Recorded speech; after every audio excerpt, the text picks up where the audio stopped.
Today we're going to be doing an update on the officer-involved shooting that occurred on July 10th of 2018 that resulted in the death of the suspect, William T.J. McCollum.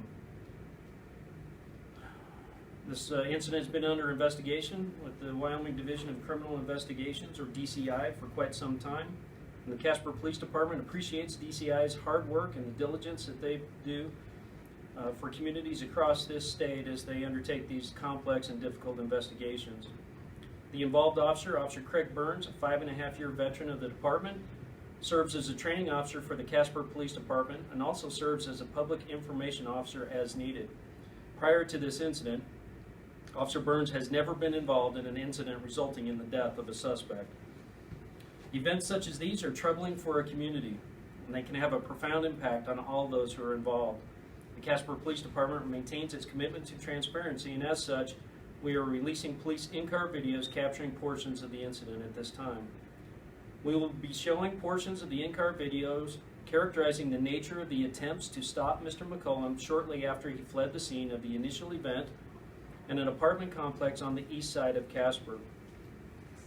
The video of the encounter between Officer Burns and Mr. McCollum was captured on the in-car video system of Officer Burns' patrol vehicle. The video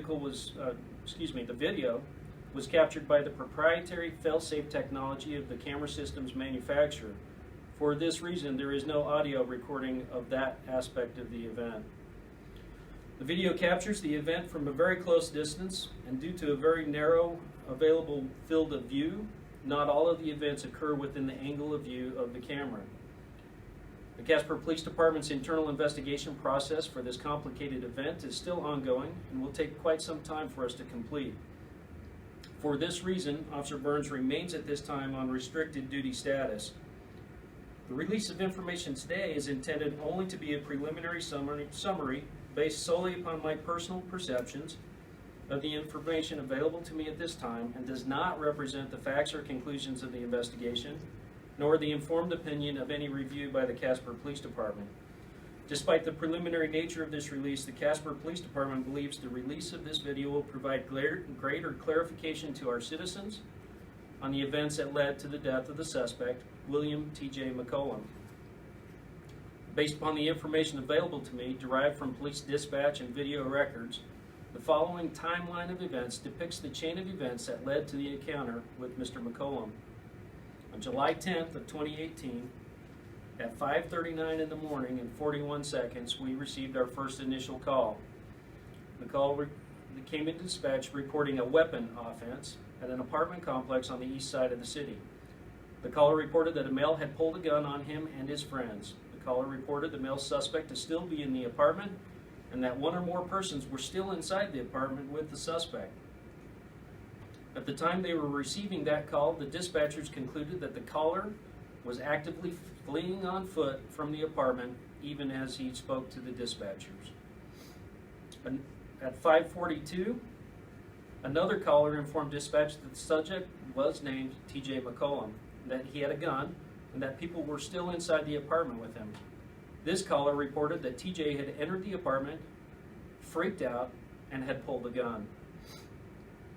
A caller reports the suspect at 5:43. Yet another caller reports the suspect is entering a gray Nissan with black rims and leaving in an unknown direction. The caller reported that the suspect had not fired the gun, but just had threatened people with it. At 5:45, the Casper police officer attempted to stop the suspect vehicle near East 2nd Street and Newport. By 5:46, just a mere 30 seconds later, the Casper police officer reports the suspect vehicle is traveling in excess of 100 miles per hour. At 5:46 and 52 seconds, the Wyoming Highway Patrol took over responsibility for the pursuit of the suspect vehicle. 3 minutes later, at 5:49, the pursuit was terminated by the Wyoming Highway Patrol because it was deemed to be a safety hazard. At 6:06, the suspect vehicle dangerously passes a Casper Police Department vehicle on Lathrop, heading towards Blackmore Road, and a second attempt to stop the suspect vehicle is initiated. At 6:08, the pursuing officer reports the suspect's speed again at over 100 miles an hour. Shortly thereafter, attempts to stop the vehicle are again terminated by the supervisors of the Casper Police Department.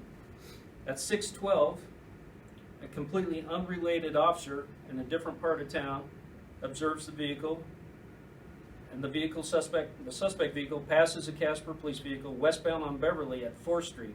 The suspect vehicle is estimated at that time at traveling in excess of 90 miles an hour.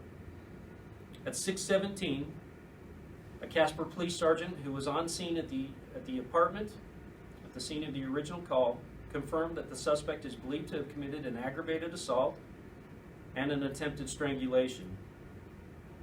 At 6:18, an Evansville police officer attempts to again stop the suspect vehicle on the Yellowstone Highway. At 6:21, a Casper police officer reports the suspect vehicle as almost striking a Wyoming Highway Patrol trooper's car. At 6:22, the suspect vehicle is estimated at traveling in excess of 100 miles an hour westbound on 2nd Street in Casper. At 6:24, a Casper police officer reports the suspect as having swerved his vehicle towards the officer in an attempt to hit the officer. At 6:25, a Casper police sergeant terminates the pursuit out of safety concerns as the pursuit continues westbound into the city and toward the parade day events that were occurring on that day. Just a few minutes later, on the other side of town, an off-duty Natrona County Sheriff's deputy in his own personal vehicle and while traveling home from his completed shift identifies the suspect vehicle as having parked at the Loaf and Jug on CY Avenue at the intersection with Kit Carson. At 6:32, Officer Craig Burns, who was off-duty, who was responding towards the station that day to start his shift for the day, called out that he would be at the Loaf and Jug with the suspect vehicle. At 6:32 and 26 seconds, Officer Burns reported that shots had been fired. At 6:33 and 1 second, the Casper Fire Department and EMS had already been dispatched to the scene. At 6:33 and 37 seconds, the on-scene officers confirmed that they were in the process of performing CPR on the suspect. At 6:37, Casper Fire Rescue 1 arrives at the scene, and at 6:39, the Wyoming Medical Center ambulance arrived at the scene. At 6:43 a.m. on July 10th, the Casper Fire EMS called into the dispatchers and reported that the suspect was deceased. I've given you a timeline of the events. You can see that this began and continued for quite some time throughout many locations throughout the city. The video of Officer Burns' arrival at the Loaf and Jug will be brief. The video will show Officer Burns approaching the suspect's vehicle, unaware that the suspect is no longer in the vehicle. As Officer Burns approaches the vehicle, a mere 5 seconds since he closed his police vehicle's door, he will notice the suspect to his immediate left.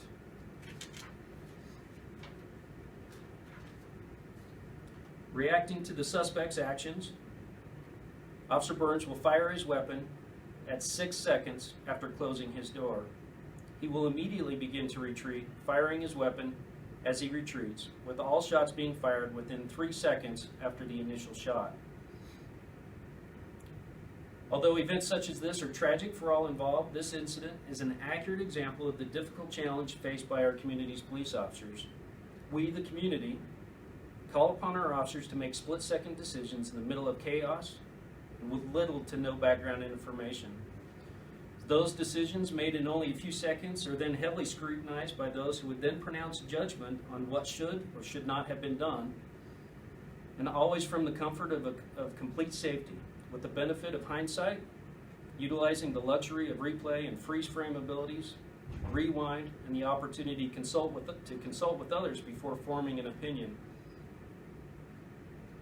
Unfortunately, our officers are called upon to make these decisions with little time to spare. I have not yet been provided a copy of the full investigation, and aspects of our internal investigation cannot be completed until we have had access to the full investigation.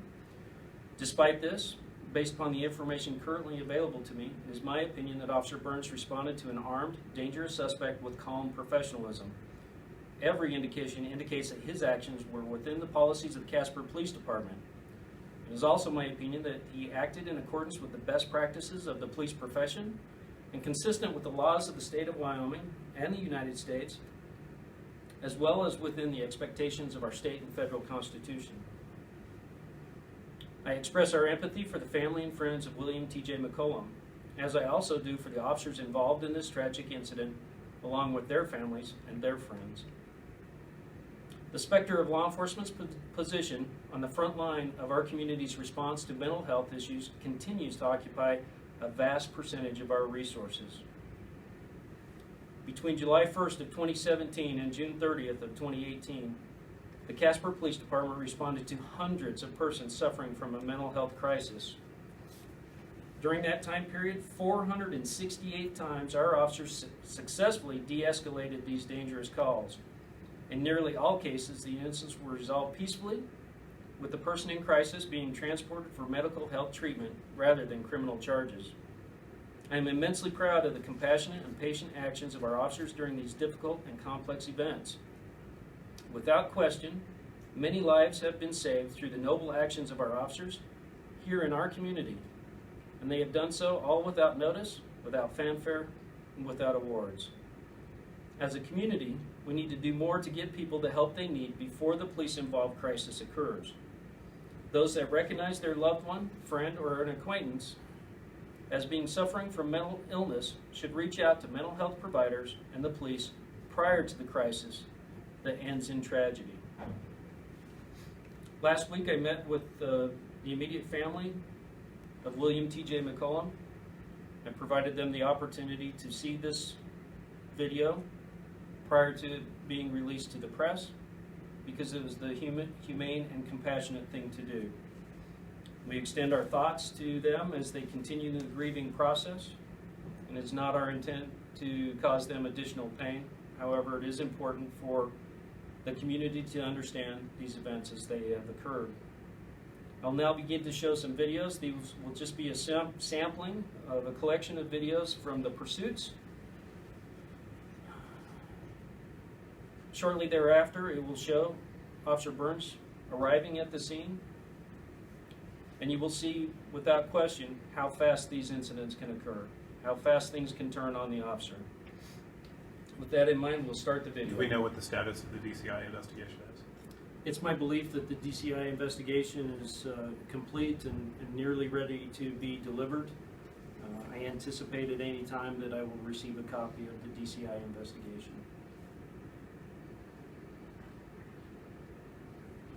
When you say delivered, do you know if it's gone to the district attorney's office yet? Or? The district attorney's office has been in possession of the investigation for some time. The district attorney has rendered an opinion that Officer Burns acted in self-defense and consistent with the laws of the state of Wyoming and the federal United States laws. Do you know if there's been a tox screen done on McCollum, and do you know what the results of that were? I'm not privy to the complete investigation. I have just received snippets of briefings that are unofficial in nature. And whether the investigation or your own work, you had mentioned mental health earlier. Do you know that there were mental health issues indicated here? It's my belief that Mr. McCollum was in fact suffering from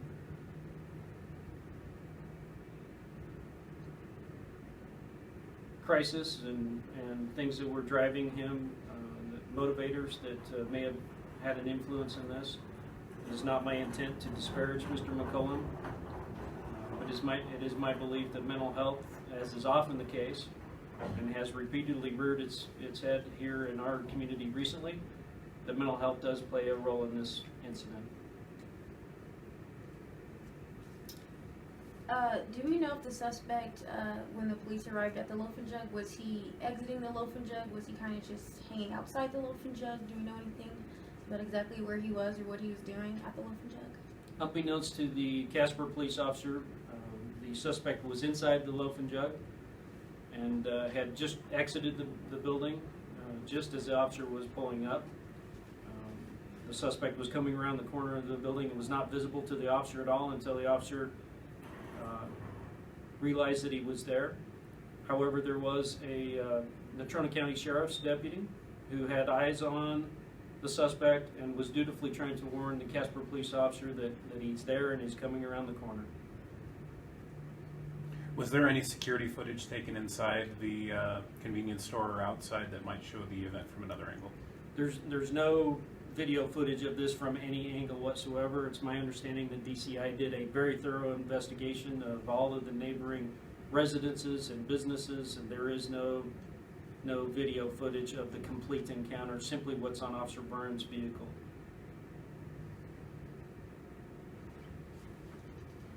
You had mentioned that Officer Burns' actions were in response to, I'd have to check your exact phrasing, in response to some sort of action taken by Mr. McCollum. Did you characterize that for us? Although I have not yet received the full investigation, it is my belief that the suspect, William T.J. McCollum, had a gun in his waistband, that he removed that gun and assumed a firing grip on that handgun, and that the officer fired in response to the drawing of that weapon from his waistband. That weapon was recovered at the scene. The weapon was loaded and fully functional and appeared to be consistent with the previous statements and the previous actions that occurred back at the apartment complex on the east side of Casper earlier that morning. And do we know if the suspect had any relations with these group of people that were at the apartment? Did he just walk into a random apartment, or I mean, was he friends of them? Did they know each other? I believe that Mr. McCollum was friends and close personal relationships with the persons inside that apartment.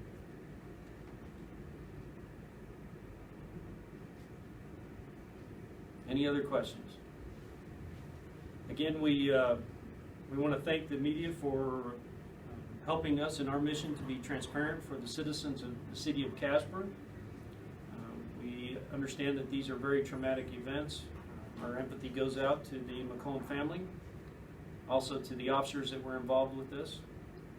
And it's our hope that as a community we continue to move forward with identifying persons in suffering from crisis and helping us to get them the help that they need prior to circumstances such as this, where the officers are forced to resort very quickly to a threat that is faced before them. We've become very astute and very competent at responding to persons in distress that are suffering from a crisis at the time. And you can tell that we were very successful when given the opportunity to do so, given the time and the circumstances. We're very successful at de-escalating these circumstances. It is tragic, however, when the circumstances do not provide those opportunities. Thank you for coming today. And God bless the City of Casper and the Casper Police Department. Thank you.